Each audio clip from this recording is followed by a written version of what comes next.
আজকে তোমাদের কাছে একটা ভীষণ সহজ রান্না নিয়ে চলে এসেছি। এই রান্নাটা করার জন্য প্রথমে কড়ার মধ্যে দিয়ে দিলাম তেল। তেলের মধ্যে দিয়ে দেবো মাছ। তো মাছগুলো আমার একটু বড় সাইজের কাতলা মাছ আছে, নুন হলুদ মাখিয়ে নিয়েছি। তোমরা যদি এই রান্নাটা করার জন্য এরকম বড় সাইজের কাতলা মাছ না পাও, রুই মাছ পাও বা কাতলা মাছ ছোটো পাও, সেটা দিয়েও করতে পারো, কোনো অসুবিধা নেই। মাছগুলো আমার একটা দিক ভাজা হয়ে গেছে বলে একটা দিক উল্টে নিয়েছি। এবার মাছগুলো আমি তুলে নেবো, কারণ মোটামুটি ভাজা হয়েই গেছে, বাকিটা ঝোলেতে সেদ্ধ হবে। তো মাছগুলো দেখো তুলে নিচ্ছি। এবার এই তেলের মধ্যে দিয়ে দেবো কিছুটা গোটা জিরে। তো দিয়ে দিলাম। জিরেটা গরম হওয়ার পর এর মধ্যে দিয়ে দেবো 2 চামচ ফ্রেশ টমেটো পেস্ট। তো এই রান্নাটা ভীষণই সহজ, কারণ সমস্ত কিছুই ভালো করে ভেজে নেওয়া হবে।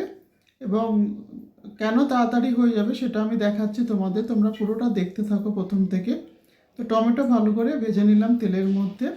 এইবারে দিয়ে দেবো এর মধ্যে মশলা। তো মশলাটা দিয়ে দেবো, যেটা প্রথমে 1 চামচের একটু বেশি আদা ধনে জিরে এটা আমি একসঙ্গে পেস্ট করে নিয়েছি। এই পেস্টটা দিলে এই রান্নাটা ভীষণ ভালো হয়, বিশেষ করে মাছের ঝোলটা। সেই জন্যই এটা দিলাম। দিয়ে এটা টমেটোর সঙ্গে খুব ভালো করে ভেজে নিলাম। দেওয়ার পর এবার বাকি মশলাগুলো দিয়ে দেবো। প্রথমে দিয়ে দেবো এর মধ্যে নুন তোমরা প্রয়োজন মতো দেবে, কারণ পরে লাগলে দেওয়া যায়। এবার দিয়ে দেবো 1 চামচ হলুদ, দিয়ে দেবো 1 চামচ লঙ্কা গুঁড়ো, আর দিয়ে দেবো 1 চামচ কাশ্মীরি মির্চ, আর দিয়ে দেবো আমার পছন্দের যে মশলাটা, সেটা 1 চামচ মাছের ঝোল মশলাটা, যেটা আমি সবসময় ব্যবহার করি না। কিছু কিছু মাছের ঝোলের ক্ষেত্রে সবজি দিয়ে ঝোল যখন হয় বা এরকম ধরনের ঝোল যখন হয় তখন আমি ব্যবহার করি। তো সেই জন্যই দিয়ে দিলাম। মশলাটা দেখো খুব সুন্দর করে ভাজা হয়ে গেছে। এবার এর মধ্যে দিয়ে দেবো একটু জল দিয়ে দিলে সবসময় বলি যে মশলাটা লেগে যায় না এবং ভালো করে মশলাটা মিশে যায়। তো এর মধ্যে দিয়ে দিলাম কাঁচা লঙ্কা। তোমরা চাইলে আরও বেশি কাঁচা লঙ্কা দিতে পারো, কোনো অসুবিধে নেই ঝাল করার জন্য। আর দিয়ে দেবো এর মধ্যে আলু সেদ্ধ। এই কারণেই রান্নাটা খুব তাড়াতাড়ি হয়। আলুটা আমার সেদ্ধ করা ছিল এবং এটা আমি স্লাইস করে কেটে নিয়েছি। তো এবার এটা মশলার সঙ্গে খুব ভালো করে মিশিয়ে নেবো। তো দেখো মশলার সঙ্গে আলুটা খুব ভালো করে মিশে গেছে। তো যেহেতু আলুটা সেদ্ধ করা আছে সেই জন্য একদমই সময় লাগে না রান্নাটা। তো ভীষণ তাড়াতাড়ি হয়ে যায় এবং খেতেও ভীষণ সুন্দর হয়। এবার মশলা ধোয়া জলটা দিয়ে দিলাম এর মধ্যে। দিয়ে একটু নাড়িয়ে নেব।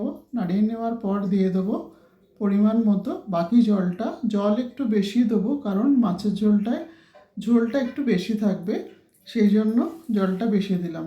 আর মাছটা এবারে দিতে বেশি দেরি করব না, কারণ আলুটা যেহেতু সেদ্ধ আছে, মশলাটাও ভাজা হয়ে গেছে। জলটা ফুটে উঠলে মাছটা দিয়ে দেবো, কারণ মাছটা যেহেতু বড় আছে, মাছটা একটু ঝোলের মধ্যে সেদ্ধ হওয়া দরকার। তো সেই জন্যই দিয়ে দিলাম মাছগুলো এখন।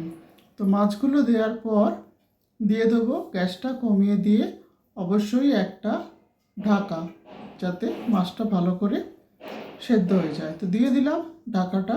হয়ে গেছে মাছের ঝোল। দিয়ে দেবো আর দুটো জিনিস বাকি আছে, যেটা দিয়ে দেবো 1/2 চামচ গরম মশলা, আর দিয়ে দেবো 1/2 চামচ ঘি। কারণ যেহেতু পেঁয়াজ রসুন ব্যবহার করা হচ্ছে না, গরম মশলা ঘি দিলেই রান্নাটা ভীষণ সুস্বাদু খেতে হয়।